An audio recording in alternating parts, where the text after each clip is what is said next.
Hello, good afternoon and welcome to Chile Talk. I'm Neil Davidson, I'm in Buenos Aires, Argentina, and I'm not with Pete Lee because you are, Pete, where at the moment? I'm currently in Santiago de Chile.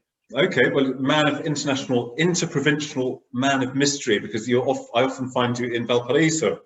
So you're more ambitious than the well-known Viña del Mar poet, Ennio Montero, who worked in his native city, I learned in Wikipedia, but did actually leave it to go to Valparaiso. Well, right. Nobody's ever been to Valparaiso twice. Right, that's right. For those who don't know Chile, Valparaiso and Viña are actually joined together, about a mile apart. Yes, and my reference there was to the film Something About Mary, where there's an imposter who's pretending to be an architect. And he's caught out. He's caught out because he says he's been to Santiago de Chile twice in 1 year, which of course is impossible. That's right. That's right. Very close to impossible. Yes, that's right. That's it.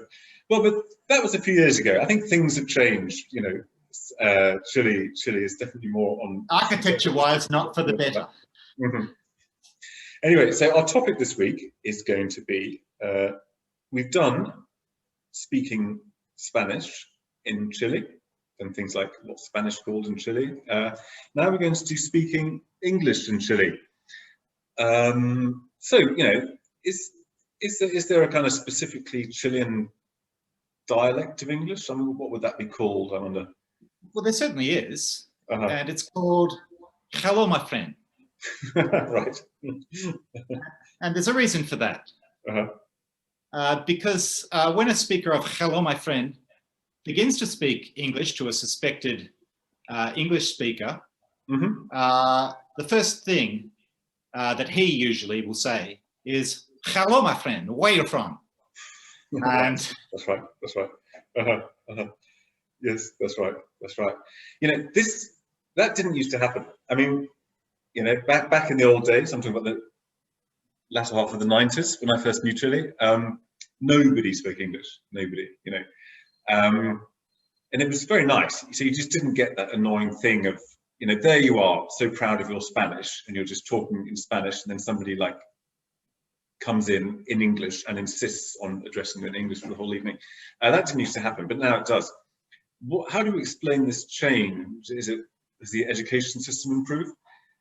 Well, I'm not entirely sure. They always studied. I think they did always study English at school formally. I mean, actually, just a quick historical detail. We may have touched on this before, but as elsewhere, French was, of course, the international language, or the language of prestige, until really quite late. I mean, until the 60s, in a way, it was still the language of culture and prestige. You know, it did just about survive, you know, through de Gaulle's reign. And I was told about a big Chilean country house that somebody went to. There was a whole library of books, all in French, nothing in Spanish, nothing in English. You know, and now, of course, it's English, like it is everywhere. But I think certainly, even in the 90s, people were theoretically at least learning English at school rather than anything else. For sure, it's mandatory. And I think in the first Piñera government, beginning in 2010, he announced that Chile was to be a bilingual country where everybody would speak English. Of course, Sebastián Piñera is famous for barely being able to speak Spanish, and his English is atrocious. But he does have a doctorate from Harvard. It didn't stop him. He always had special tracks for Latin American students at Harvard and Chicago. Is that how it works? Yes, special programs. And it's quite interesting with the English. Of course, now kids are learning very good English off the internet. It has nothing to do with the school system. Some of the high-end schools do teach English with some success, but it usually depends on a critical mass of good English speakers among the peer group. That's it. And also, I mean, there are quite a number of English-speaking schools. I suppose we'll touch on this a bit more in a minute, but there are a number of schools that had a completely native English-speaking staff, and they were founded, say, in the 1920s, 30s, like Santiago College, an American school, or like the Grange, kind of modelled on an English public school. And they were originally had a completely English-speaking, native English-speaking staff, and now it's the kind of sons and it's the children and grandchildren of the founders who are not actually native English speakers. So, in that respect, it's actually gone backwards in terms of Chile being in terms of the Chilean elite being a kind of bilingual elite, whatever, something like that. Mm. Yes, it's quite interesting because, of course, Valparaiso and Viña del Mar, and even some of the mining towns in the north, even Concepcion in a certain way, had critical masses of English speakers, English-speaking merchants, for example, the Navy influence as well. Of course. And that was very strong at the end of the 19th century. After the First World War, with the synthesizing of saltpeter, of course, there was a collapse of a lot of the English merchant presence in Valparaiso, for example, and also a moving of... Which was practically an English-speaking city at one point, wasn't it? I mean, yeah, in its commercial centre, in its business dealings, yeah. Absolutely, and a cerro or two, a hill or two. And actually, a lot of the English moved to Peru, where there were other mining opportunities in the 1920s and 1930s. Santiago itself actually followed fairly closely to the law. And according to the law, most English speakers were not supposed to be in Chile because there was a state religion. The established church was the Catholic Church. Of course. Of course. If you wanted to join the Navy, for example, from an English identifying family, you would convert to Catholicism to join the Navy, and then convert out of Catholicism when you leave. Those are some of the eccentricities. And until the Constitution of 1925, there was an established church, and in the capital at least, schools run by Anglicans, let's say, or Methodists, were not highly encouraged in the capital. And as a result, there was an explosion of such schools in the late 1920s during the military government of Carlos Ibáñez, and the 1930s as well. And that's right, because it's easy to forget that Valparaiso was the great cosmopolitan city, and Santiago was this kind of Catholic backwater, really, wasn't it? That's right. And so there was this explosion of English schools, and they were English, weren't they, rather than American to begin with. Yes. And they were modelled on English public schools, these expensive private schools that are called public schools. And then a bigger American influence came in, I suppose. I mean, so, okay, sorry, let's just get back to our subject then of speaking English. So these schools educated is an elite, and there are a lot of them, aren't there? You know, of English language schools in principle. There are many operating at different levels. That's right. I mean, I know a number of people from St. George's, for example, which is run by American monks. Yes. Holy Cross Order. That's right. And it's supposed to be a bilingual education, but the graduates don't actually have very good English, you know. And there does seem to be a problem. I mean, the English are very monolingual people, you know, and that's an idea I have of the Chileans as well, really. It just costs them a great deal of effort to get a foreign language in their heads. Well, I'd say the one school that seems to provide a very good standard of English would be Nido de Aguila. This is an American school whose location I've never quite understood, because it's somewhere like up in the mountains. It's called Right, eagle's nest.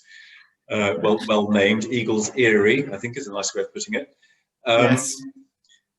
And so the children of diplomats go there, don't they, and people like that. It's quite expensive. Mm-hmm. Yes. It's thought to have been founded by the CIA. Certainly the American embassy had a hand in it.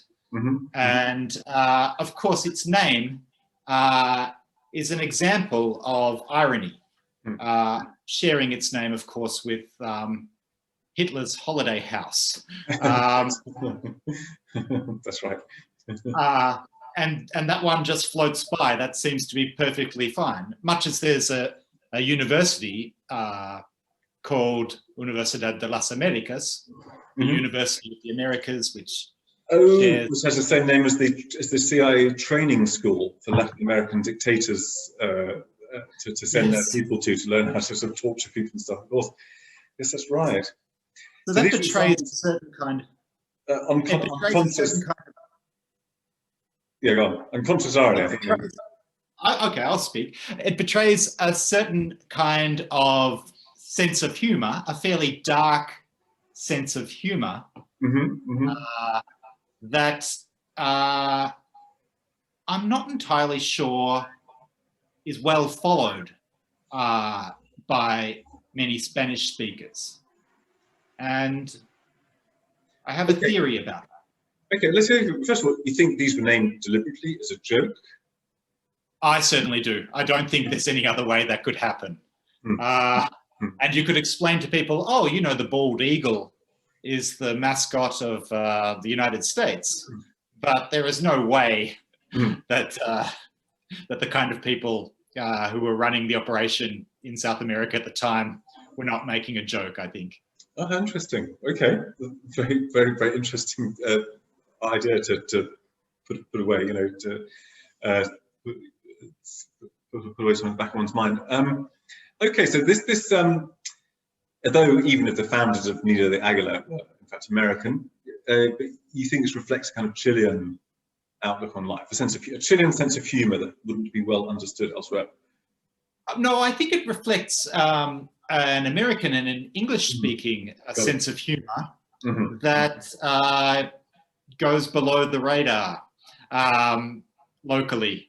And in some ways a kind of a slightly dark sense of humour. And the way that we classify sense of humour, I've noticed this on the social networking, when somebody makes a comment online, an attempt at sarcasm in Chile, in Spanish, and it's misunderstood, they will claim to have been being ironical, which is interesting. Right, so what we would call sarcasm, they would call irony, you're saying? Yes, what we call sarcasm, they call irony. Sometimes they'll use sarcasm, but that means almost to be comical rather than to provide a double meaning. Right.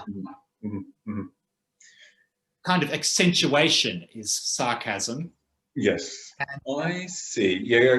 Now, what is the difference between sarcasm and irony? I mean, to me, it's just a question of sort of the level of subtlety, really. Yes. I should perhaps have looked at words up in the dictionary before we started this, but. Well, it's very famously defined in Fowler's. Fowler's defined the King's English and other aspects of English usage right at the very beginning of last century. And the main difference between sarcasm and irony is that sarcasm is always deliberate, whereas irony can simply be produced by some collocation of events. Right, so hence we can talk about life's little ironies. If there's a human agency at work. Yes, and of course the word itself has deviated a lot from the way it's used in Greek. The English usage comes through French. I'm sure Spain got the French understanding of irony at some point as well, but it doesn't seem to have transferred, at least to Chile. Irony seems to mean sarcasm. Which is what we would call irony is just off their radar. Yes, although they do have a word for that, for particularly any kind of particularly black humor. They do have a word, the word humor negro, which means black humor. It's not very black at all, but they will usually announce that they are going to do black humor before doing it. For example, if they have a show or some theatre, they have to announce that in advance. But another term that they use is humor inglés, English humor. And English humor seems to mean something like irony. And I think these days people are watching more and more, particularly British television, and are seeing more of this kind of material. And some of that material also is being prepared for the most international audiences possible. If you can have a hit in places like India and South America, you can have a hit forever. And certainly that's the way a lot of that sort of West Coast United States humor seems to operate. Their main audience seems to be non-English speakers. There's a whole genre of programs that seems to be for non-English speakers. There's an impresario in the English sense, a Maecenas, whose name is Chuck Lorre. And Chuck Lorre has a series of comedy shows, including Charlie Sheen's 2.5 Men, Two Broke Girls, which makes Charlie Sheen's 2.5 Men look like Moliere or something. And another one that's particularly popular, which is called Big Bang Theory. And Big Bang Theory is about some students at Caltech, which is arguably the best technical university in the world. I've seen the series, yes, as I suppose most people have. Yeah. And it's unwatchably bad. There is it's a sort of soap opera with canned laughter, and I think this is sort of a gateway drug to English language comedy for people in Latin America or India. Yes, well, of course, there has been a long preparation for this, hasn't there? Particularly for English humour, because one of the first things that people asked any English person or would talk to any English person about if they went wherever, to France, to almost any foreign country, let's say back in the 1980s or 90s, was they'd talk about Benny Hill, and this adoration that there was across the planet for Benny Hill, which I never understood at all. And it's much the same thing with the Fawlty Towers, the whatever, the Life of Brian type, John, that lot. And now, of course, Mr. Bean has taken the place of Benny Hill, hasn't he? And he has now achieved this international following. But that's not perhaps the most exquisite irony, is it? We're not talking about the most exquisite irony here with Mr. Bean. And very low verbal. Low verbal seems to be strength. But the appeal of Benny Hill, I simply never understood. But anyway, let's not go down there. Let's continue to talk about English, speaking English in Chile. So we've got more people speaking English now, a lot more than used to. People will come up to you and speak to you in English with a kind of accent that can be slightly hard to place. Curiously enough, I have in my head the sound of how Chileans speak in Spanish, and the way they speak in English seems to be completely different. More kind of nasal, very odd. I would not connect the two things at all. It's not, if you hear a Russian speaking Russian, then the Russian speaks English. There's a direct connection. You can hear, or Frenchman. But Chileans, they seem to put on a voice in order to speak English. Yes. Well, I think it might have something to do with, as far as we can tell, obviously there are slightly longer and slightly shorter forms of the vowels in Spanish, but according to the Royal Academy, there aren't. And Chileans are taught that in English there are at least long and short forms of vowels, and they're very mindful of that. and they create their own interpretations of the vowels, I think. That might well be it. Yeah, a kind of desire to be correct, showing a desire to sort of actually cross that cultural divide, not simply be themselves in the other language, but to actually try and, you know, speak it properly in a way that people from other countries might not feel the need to. And so that's why it has that special Chilean sound, perhaps. And they have learnt English, as far as I understand it. English teaching in schools is still absolutely atrocious. You know, if somebody comes out of a kind of normal state school saying this is a pencil, you know, that's because they've been learning that phrase like for 10 years and finally mastered it. You know,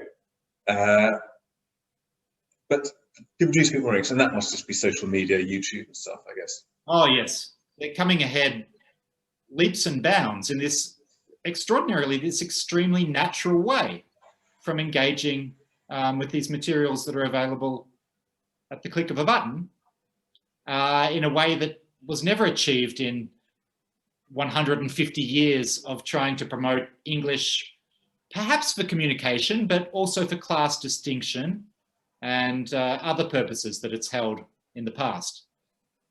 That's right. That's right. Just on a personal note here, my children grew up in Chile. I always spoke to them in English, both in stores and English, you know.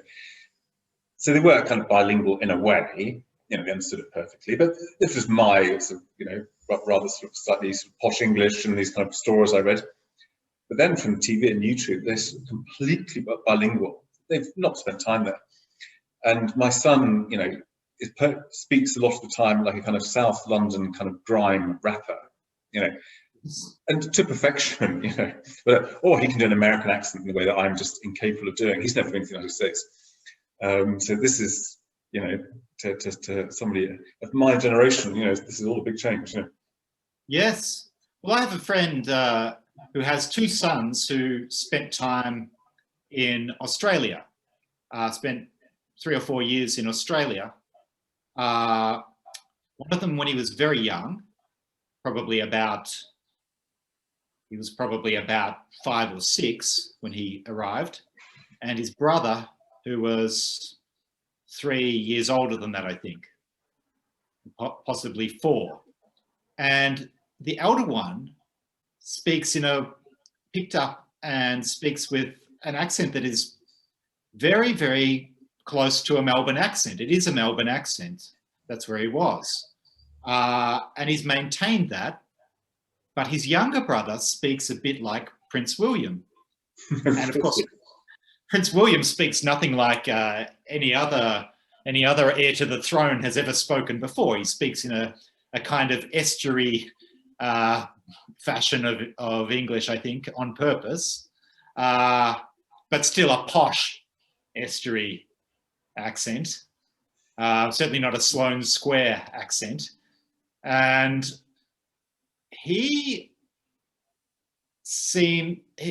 I'm talking about the younger son here.